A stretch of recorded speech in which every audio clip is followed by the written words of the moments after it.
When I was there living in China in August 2016, they asked all of the population to attend a free body check test. And they asked us to our blood be tested, our face scanned, and our voice to be recorded. I asked the local officials, can I see the results of those tests? They told me, you don't have any right to ask about the result. If you want to know, you can ask the police.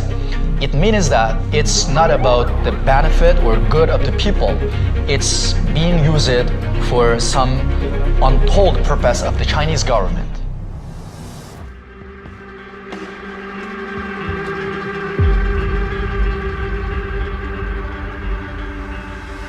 My name is Tahir Imin. I am a member of Uyghur ethnic nation in Xinjiang Uyghur Autonomous Region. So Xinjiang is in far western China, where there is a Turkic minority living there, among other minorities in China known as the Uighurs. It's a very different part of China. It doesn't really look like Beijing or Shanghai at all. It's much closer topographically and culturally to Afghanistan and Pakistan. Uyghurs are predominantly Muslim. They speak a different language. Everything is different from Han Chinese people. In 2016, the Chinese Communist government created a big police state in the region.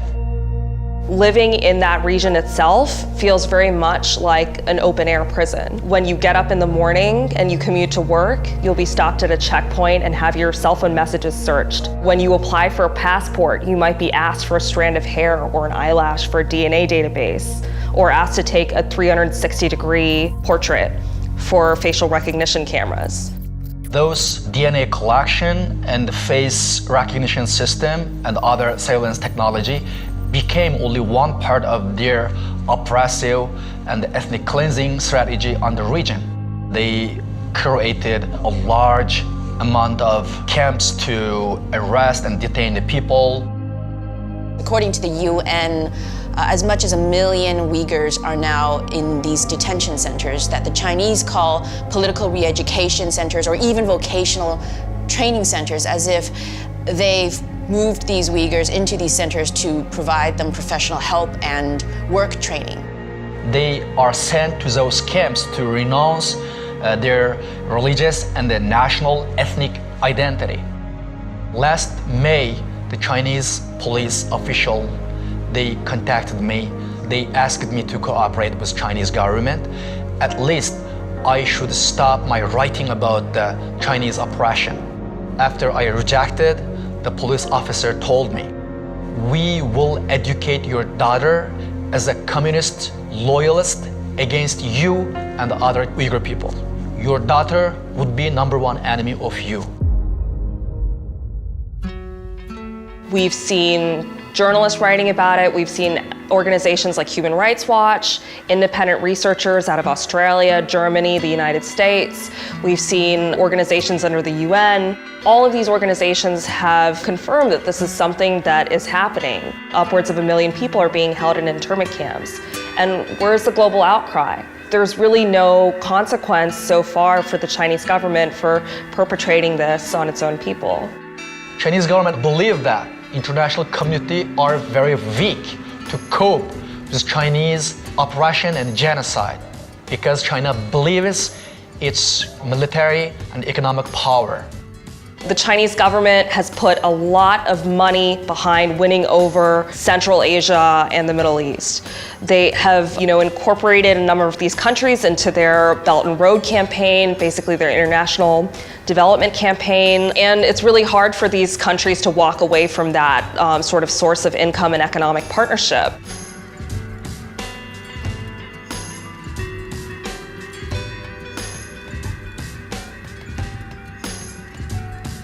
A lot of these projects are funded because a Chinese bank is offering the loan. So you have this situation where all the money eventually goes back to China and all the leverage is with China.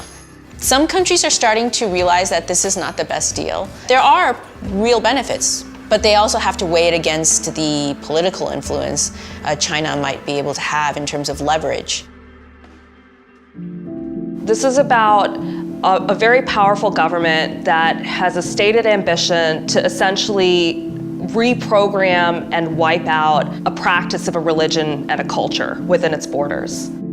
States certainly won't stand up against China on things such as what's happening in Xinjiang. People have to put pressure on their politicians, whether it's Americans in the United States or any country. People have to care and say, this is not okay. There's only one thing we can do: be patient, be united around good things, good people, and to never lose the hope about the future.